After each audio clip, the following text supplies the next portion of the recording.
जय Hind and hello guys, स्वागत है आपका आपके अपने यूट्यूब चैनल ज्ञानदेह होस्ट में। और इस वीडियो में मैं आपको बताने वाला हूं यूपी SSC लेखपाल भर्ती 2026 ऑनलाइन फॉर्म के बारे में, जहां पर आपको गाइस एक बार फिर से लेटेस्ट अपडेट के साथ में सभी प्रॉब्लम के हल सहित पूरा प्रोसेस बताया जाएगा। गाइस मैं लगातार आपको इस भर्ती के बारे में, इस फॉर्म के बारे में अपडेट कर रहा हूँ। कुछ लोगों को इससे प्रॉब्लम होती है कि बार बार आप क्यों वीडियो बनाते हैं, तो गाइस बार बार मैं इसलिए वीडियो बनाता हूँ ताकि आपको लेटेस्ट अपडेट के साथ में जो इशूज़ आ रहे हैं उनका आंसर दे सकूँ। अब इतनी संख्या में कमेंट आते हैं वीडियो पर, वहाँ पर एक एक कमेंट का आंसर करना पॉसिबल नहीं हो पाता, इसलिए स्पेशल वीडियो बनाई जाती है ताकि जो इश्यूज़ आ रहे हैं वो वीडियो में बताया जा सके और जो बाकी कैंडिडेट बचे हैं जिन्होंने अभी तक फॉर्म नहीं भरा वो वहाँ से सीख करके अपने फॉर्म को भर सके। इसके अलावा इसलिए भी अपडेट दिया जाता है वीडियो के माध्यम से ताकि जब तक फॉर्म भरने की लास्ट डेट निकल ना जाए तब तक आपको अपडेट मिलते रहे। अगर आप ये सोचें कि यार अभी तो टाइम है, बाद में फॉर्म भर लूँगा, तो आपको टाइम पर अपडेट मिलते रहे और आपका जो फॉर्म है वो भर कर ही माने, या फिर नहीं भरना है तो फिर आप इग्नोर कर सकते, कोई प्रॉब्लम वाली बात नहीं है। तो इस वीडियो के अंदर आपको अच्छे से बताया जाएगा कि कैसे आपको ईडब्ल्यूएस को फॉर्म भरना है। बेसिकली ईडब्ल्यूएस को भी ऐसे ही फॉर्म भरना है जैसे कि बाकी कैटेगरी को भरना है। फॉर्म एडिट कैसे होगा वो बताया जाएगा। इसके अलावा प्रिंट, फी पेमेंट, अगर आपका फी पेमेंट हो जाता और अपडेट नहीं होता तो उसको कैसे अपडेट कराना है वो बताया जाएगा। और फॉर्म को शुरू से लेकर आखिर तक संपूर्ण जानकारी के साथ में आपको एक्सप्लेन किया जाएगा। तो चलिए शुरू करते हैं। फटाफट से वीडियो को लाइक शेयर कर दे अगर आपने अभी तक नहीं किया, और चैनल को सब्सक्राइब करके बेल आइकन ऑन कर ले। फिर जो लिंक मैंने वीडियो को डिस्क्रिप्शन में दिया हुआ है आप ओपन करेंगे, इसको ओपन करना अनिवार्य है। जैसे आप इसको ओपन कर लेंगे तो जानने को मिलेगा कि 7,994 पोस्ट पर भर्ती निकाली हुई है। फॉर्म आप इसके 28 जनवरी 2026 तक भर पाएंगे। एंड किस कैटेगरी में कितनी वैकेंसी हो आप देख सकते हैं। अप्लाई करने के लिए 12वीं साथ या आपने यूपी SSC PET 2025 दिया हो और आपने उसको क्वालिफाई भी किया हो, यानी कि उसके अंदर ठीक ठाक आपके नंबर होने चाहिए। आपको आपका एडमिट कार्ड आ जाएगा जब आपका जो एग्जाम है होगा। उसके बाद आप यहाँ पर जानेंगे कि सभी कैटेगरी कैंडिडेट को सिर्फ 25 रुपये फीस पे करनी है। एज लिमिट आपकी 18 से 40 साल के बीच रखी गई है। सैलरी आपको 21,700 रुपये से लेकर के 69,100 रुपये दी जाएगी। एग्जाम पैटर्न क्या रहेगा, सिलेबस क्या रहेगा, इसकी इन्फॉर्मेशन यहाँ पर दी गई है। साथ ही साथ आप एक वीडियो देखेंगे। ये वीडियो मैंने स्पेशली उनके लिए बनाई थी जो कि कैंडिडेट अलग अलग प्रॉब्लम फेस कर रहे थे, जैसे कि क्या आप बिना PET के फॉर्म भर सकते हैं, तो उसका आंसर इसमें है। PET की डिटेल्स अगर आपको एडिट करनी है वो कैसे होगी, अगर वो हो सकती है, वैसे वो पॉसिबल नहीं है एडिट होनी, बट हाँ फॉर्म आप एडिट कर सकते हैं। वो फॉर्म कैसे एडिट होगा इसकी जानकारी इस वीडियो के अंदर दी गई है। और कितना PET में आपका स्कोर होना चाहिए इसमें अप्लाई करने के लिए उसके बारे में बताया। अगर बीच फॉर्म में कोई एरर आ जाता है तो फिर आप उस फॉर्म को कैसे कंटिन्यू करेंगे उसकी जानकारी दी गई है। फी पेमेंट हो जाता है और अपडेट नहीं होता तो उसको आप डबल वेरिफिकेशन मोड का इस्तेमाल करके कैसे अपडेट करेंगे। और अगर आपको फ़ी पेमेंट में कोई इशू आता है तो वो पेमेंट आपको कैसे लेना है उसकी जानकारी दी जाएगी। तो आप इन सवालों में से कोई भी अगर आपका सवाल है तो इस वीडियो को वॉच कर लीजिएगा। अभी अगर आप शुरू से लेकर आखिर तक पूरी जानकारी जानना चाहते हैं तो इस वीडियो को देखते रहिए। अब आप इंपॉर्टेंट लिंक के सेक्शन में आएंगे और अप्लाइंग ऑनलाइन लिंक ओपन करेंगे। अब गाइज आपके सामने यहाँ पर ये पोर्टल आ जाएगा जहाँ से आपको अप्लाई करना है। अगर आप बाई चांस रिडायरेक्ट होकर के होम पेज पर आ जाते हैं इस वेबसाइट के, तो आपको नोटिफिकेशन एडवर्टाइजमेंट इस सेक्शन के ऊपर क्लिक करना होगा और आपको ये वैकेंसी शो हो जाएगी। अब आपको यहाँ पर ये वैकेंसी देखने को मिल रही है। इसकी स्टार्टिंग डेट और लास्ट डेट यहाँ पर दी गई है। फॉर्म मॉडिफिकेशन आप लोग 4 फरवरी 2026 तक कर सकते हैं। अब आप अप्लाई के ऊपर क्लिक करेंगे। इसके बाद आपके सामने इस तरह से इन्फॉर्मेशन आएगी। आपको यहाँ पर सबमिट एप्लीकेशन इसके ऊपर क्लिक कर देना है। इसके ऊपर क्लिक करने के बाद आपके सामने यहाँ पर इंस्ट्रक्शंस आएंगे। आपको इनको चेक करते हुए नीचे की तरफ आना है और फिर I have read the instructions and accept the about declaration इसके ऊपर टिक करके आई एग्री इसके ऊपर क्लिक कर देना है। अब इसके ऊपर क्लिक करने के बाद में आपके सामने यहाँ पर ये मेन इंटरफेस आ चुका है, जिस इंफॉर्मेशन के आधार पर ही आप इसको अप्लाई कर पाएंगे। तो आपको बोला है PET रजिस्ट्रेशन नंबर। अब आपसे ये PET रजिस्ट्रेशन नंबर 2025 वाला ही मांगा है। जो आपने PET 2025 दिया है और उसको क्वालिफाई किया है उसका जो रजिस्ट्रेशन नंबर है आपके पास वो आप यहाँ पर डालेंगे और गेट OTP इसके ऊपर क्लिक करेंगे। अब गाइस बहुत सारे कैंडिडेट ऐसे होंगे जो कि PET नंबर खो चुके हो, तो उनको PET नंबर कैसे मिलेगा वो भी आप यहाँ पर जान लीजिए। आपको इस वेबसाइट के होम पेज पर आना है जहाँ से आप ये फॉर्म भर रहे हैं। और इसके बाद में गाइस आप यहाँ पर कैंडिडेट हेल्प के सेक्शन के ऊपर क्लिक करेंगे और इस सेक्शन के ऊपर क्लिक करने के बाद आप देख सकते हैं नो योर रजिस्ट्रेशन नंबर, आप इसके ऊपर क्लिक करेंगे। इसके ऊपर क्लिक करने के बाद आप यहाँ पर आपका पूरा नाम डालेंगे जो आपने आपके PET के फॉर्म के अंदर भरा था। फिर आप यहाँ पर आपके फादर का नेम एंटर करेंगे।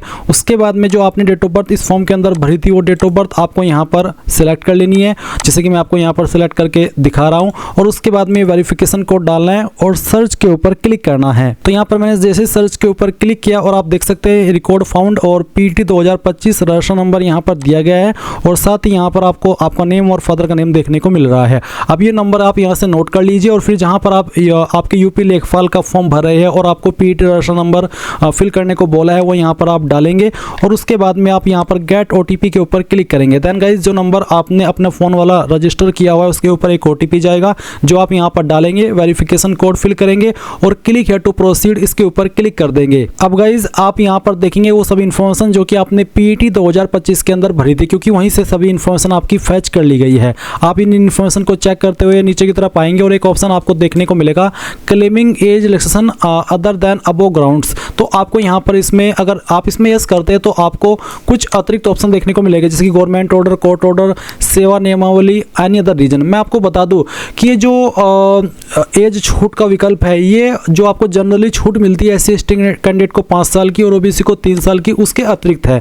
अगर आप यहाँ पर इसमें नो भी कर देते हैं तो जो छूट SC ST और OBC को दी जाती है एज के अंदर वो आपको तब भी दी जाएगी। ये उसके अलावा का मैटर है। अगर आप इसमें यस करते हैं तो फिर आपको बताना होगा कि किसके तहत आपको छूट चाहिए, जैसे कि गवर्नमेंट ऑर्डर, फिर उसके संबंध में आपको अतिरिक्त इन्फॉर्मेशन देनी होगी। तो इसमें आप यहाँ पर सभी कैंडिडेट नो करेंगे अगर आप इस संबंधित जो एज के अंदर छूट है उसके लिए क्लेम करना नहीं चाहते, क्योंकि जो आपको छूट मिलती है जनरली वो आपको दे दी जाएगी, चाहे आप इसमें नो ही क्यों ना कर रहे हो।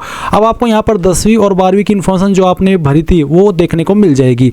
नीचे यहाँ पर आते हैं आपका एसेंशियल क्वालिफिकेशन जो कि लेखपाल की पोस्ट पर अप्लाई करने के लिए जरूरी है। तो इसमें 12वीं या उसके बराबर की योग्यता मांगी है, आप इसमें यहाँ पर यस कर दीजिए एक्वायर्ड में। उसके बाद में आपको बताना है आपके बोर्ड का नाम, जो भी आपका 12वीं का बोर्ड है वो बोर्ड आपने यहाँ पर लिखेंगे और फिर आपको बताना है कि किस साल के अंदर आपने आपकी 12वीं पास कर ली थी। उसके बाद में आपको यहाँ पर सर्टिफिकेट नंबर देना है या फिर रोल नंबर देना है या फिर रजिस्ट्रेशन नंबर देना है। उसके साथ में आपको यहाँ पर इशू डेट देनी है कि आपका सर्टिफिकेट कब जारी हुआ है। साथ ही आप यहाँ पर बताएंगे कि नंबर आपके किसके अंदर है, परसेंटेज या ग्रेड। अगर परसेंटेज सेलेक्ट करते तो आपको बताना है कि कितने नंबर आपको आए थे और कितने में से आए थे वो आप यहाँ पर फिल कर देंगे। इसके बाद आप नीचे की तरफ आएंगे, वेरिफिकेशन कोड डालेंगे और सबमिट कर देंगे। अब गाइज यहाँ पर जो इन्फॉर्मेशन आपने शुरू से लेकर अभी तक भरी है वो सभी आपके सामने आ जाएगी। आप यहाँ पर इस तरह से जानकारी को स्क्रॉल करके देख भी सकते हैं और फिर उसके बाद आपको click here to proceed for photo and signature इसके ऊपर क्लिक करना है। अब आपके सामने आपका फोटो और सिग्नेचर आएगा जो आपने PET 2025 के अंदर अपलोड किया था। अब आप नए सिरे से फोटो अपलोड नहीं करेंगे, यही आपको फोटो यहाँ पर कंसिडर किया जाएगा। इसके बाद आप कंटिन्यू के ऊपर क्लिक करेंगे। नाउ अगेन आपके सामने आपकी इन्फॉर्मेशन आएगी जो अभी तक आप भरे और फिर स्क्रॉल करके नीचे की तरफ आएंगे और देखेंगे यहाँ पर 2 डॉक्यूमेंट आपसे मांगे हैं। एक है आपका एज प्रूफ और दूसरा है आपका कास्ट सर्टिफिकेट अगर आप SC ST OBC है। तो एज प्रूफ में गाइज आप यहाँ पर आपका जो बर्थ सर्टिफिकेट है वो भी दे सकते हैं और आप चाहे तो आपका जो 10th का सर्टिफिकेट है वो भी दे सकते हैं। तो अगर आप 10th का सर्टिफिकेट दे रहे हैं जिसमें कि आपकी DOB मेंशन है तो आपको इश्यूइंग अथॉरिटी में बताना है कि कौन से बोर्ड के द्वारा आपका सर्टिफिकेट जारी हुआ है। तो आप यहाँ पर इस तरह से बोर्ड नेम डाल देंगे और फिर आपको यहाँ पर इश्यूइंग डेट यानी कि कब आपका जो 10वीं का सर्टिफिकेट है वो जारी हुआ था। आपको आपका सर्टिफिकेट चेक करना है, उस पर जो इशू डेट लिखी हुई है सभी सर्टिफिकेट पर लिखी होती है वो डेट आप यहाँ पर सिलेक्ट कर लेंगे। फिर सर्टिफिकेट नंबर भी आपको आपकी 10th की जो सर्टिफिकेट है उसके ऊपर मिल जाएगा। इसके बाद गाइज आप जैसे ही अपडेट के ऊपर क्लिक करेंगे तो ये जानकारी आपकी यहाँ पर इस तरह से अपडेट हो जाएगी। अब आपको कास्ट सर्टिफिकेट की जानकारी भरनी है जो कि SC ST OBC को देना है, जैसे कि मैंने आपको बताया, और ये देना अनिवार्य है। इसमें आपको बताना है कि ये सर्टिफिकेट आपका किसके द्वारा जारी हुआ है। तो चलिए मैं आपको यहाँ पर इसका जो डेमो है वो अच्छे से दे करके दिखाता हूँ और समझाता हूँ कि कैसे आपको भरना है। तो मेरे पास एक कास्ट सर्टिफिकेट अवेलेबल है।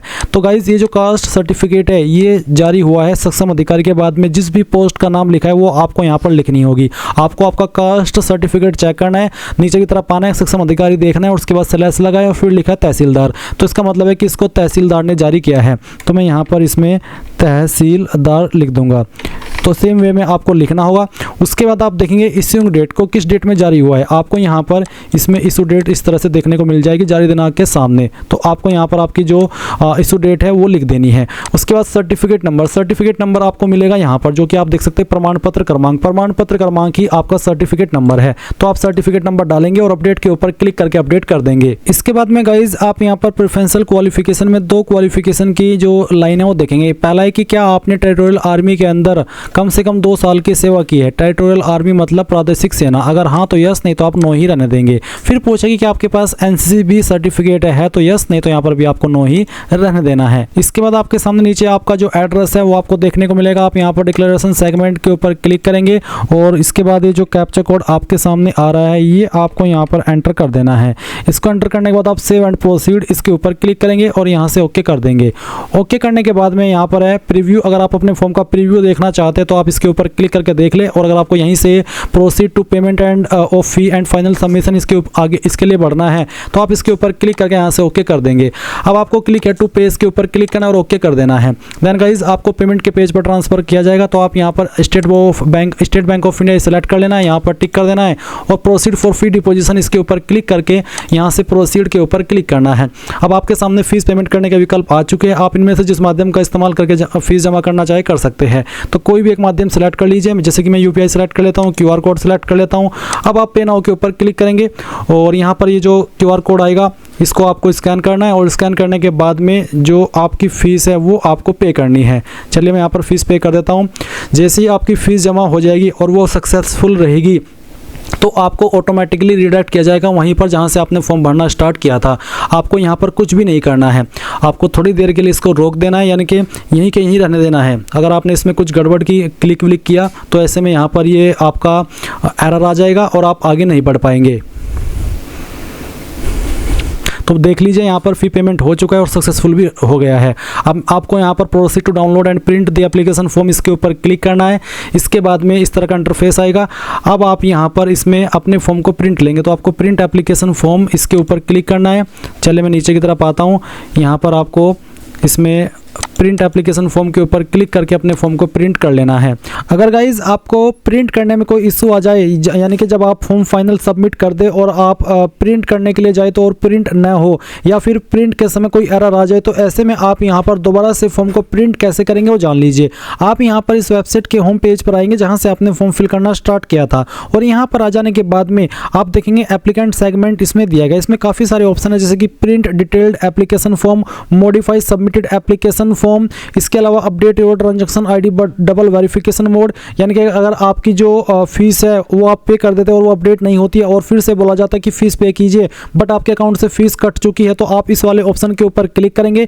यहाँ पर जो आपका रजिस्ट्रेशन नंबर है वो डालेंगे, डेट ऑफ बर्थ सेलेक्ट करेंगे, जेंडर सेलेक्ट करेंगे और वेरिफिकेशन कोड डाल करके जैसे ही प्रोसीड के ऊपर क्लिक करेंगे तो आपको यहीं पर नीचे की तरफ एक लिंक मिलेगा। जैसे आप उसके ऊपर क्लिक कर देंगे तो आपकी जो फीस है वो अपडेट हो जाएगी और आपको दोबारा से पे करने की आवश्यकता नहीं पड़ेगी। इसके अलावा गाइज अगर आपको यहाँ पर प्रिंट करने में इशू आते तो आप प्रिंट डिटेल्ड एप्लीकेशन फॉर्म इसके ऊपर क्लिक करेंगे। इसमें भी आपको सेम वे में रजिस्ट्रेशन नंबर डालना है, डेट ऑफ बर्थ डालनी है, जेंडर सेलेक्ट करना है, आर यू डोमिसाइल ऑफ यूपीएन के, क्या आप यूपी के निवासी है, अगर है तो यस, नहीं है तो नो, और उसके बाद कास्ट कैटेगरी सेलेक्ट करेंगे और फिर वेरिफिकेशन कोड डाल करके जैसे ही प्रोसीड के ऊपर क्लिक करेंगे तो आपके सामने आपको फॉर्म को प्रिंट करने का विकल्प मिल जाएगा। आप अपने फॉर्म का जो प्रिंट है वो निकाल सकते हैं, प्रिंटर मौजूद ना हो तो पीडीएफ के रूप में सेव कर सकते हैं। इसके अलावा अगर फॉर्म के अंदर कोई गलती हो जाती है जो कि अभी आपने भरा है और आप उसमें कोई मॉडिफिकेशन करना चाहते हैं तो आप वो कैसे करेंगे वो भी आप अभी से स्टार्ट कर सकते हैं। आप मॉडिफाई सबमिटेड एप्लीकेशन इसके ऊपर क्लिक करेंगे, जो आपका रजिस्ट्रेशन नंबर है वो डालेंगे, डेट ऑफ बर्थ सेलेक्ट करेंगे, रजिस्टर्ड मोबाइल नंबर यानी कि जो फ़ोन नंबर आपने इसमें यूज़ किया वो डालेंगे और वेरिफिकेशन कोड डाल करके जैसे क्लिक है टू प्रोसीड के ऊपर क्लिक करेंगे तो यहाँ पर एक ओटीपी वेरिफिकेशन होगा। जैसे ही ओटीपी वेरिफिकेशन होगा आपको आपकी सभी डिटेल्स देखने को मिल जाएगी जो कि आप एडिट कर सकते हैं। तो यहाँ से आप आपका फॉर्म एडिट कर पाएंगे। इसी के साथ में यहाँ पर आपको जैसे कि मेन एग्जामिनेशन फी डिपोजिशन, यानी कि जब आप फीस पे करने के लिए जाते हैं और कोई एरर आ जाता है और आपकी फीस पे नहीं होती तो आप यहाँ पर एप्लीकेशन फी डिपोजिशन इसके ऊपर क्लिक करेंगे, रजिस्ट्रेशन नंबर डालेंगे, डेट ऑफ बर्थ सेलेक्ट करेंगे, जेंडर और यू डोमिसाइल ऑफ यूपी और कैटेगरी और ये वेरिफिकेशन कोड डाल करके जैसे प्रोसीड करेंगे तो आपको फी पे करने का जो इंटरफेस है उसके ऊपर सेंड किया जाएगा और आप आपकी जो फीस है वो पे कर पाएंगे। यहाँ पर आपको वो सभी विकल्प दिए गए जिन विकल्प के माध्यम से आप आपका जो फॉर्म है अगर उसमें कोई कहीं पर इशू आ जाता है उसको कंप्लीट कर सकते हैं। जैसे कि फोटो विद सिग्नेचर अपलोडिंग, ये है रिमेनिंग डिटेल सबमिशन, यानी कि फॉर्म भर रही है और किसी भी स्टेप में जाकर के कोई एरर आ जाए तो आप रिमेनिंग डिटेल सबमिशन के ऊपर क्लिक करके अपने फॉर्म को अधूरे को कंप्लीट कर सकते हैं और आपका जो फॉर्म है वो यहाँ से इस तरह से फाइनल कर सकते हैं। तो मैंने सभी चीज़ें अच्छे से बता दी। अगर इसके बावजूद कोई सवाल डाउट हो तो कमेंट के माध्यम से पूछ लेना। और एक चीज़ और आपको बता दूं कि मैंने कुछ स्पेशल सवालों को लेकर के एक वीडियो बनाई हुई है, जो लिंक मैंने आपको इस वीडियो को डिस्क्रिप्शन में हमारी वेबसाइट का दिया हुआ है। जब आप इसको ओपन करेंगे और यहाँ पर आएंगे तो ये वीडियो आपको मिल जाएगी। इस वीडियो को वॉच करके आप ये सभी सवालों के आंसर जान सकते हैं जो कि यहाँ पर आपको दिए गए हैं। तो ये थी आपकी complete information. Thanks for watching. जय हिंद।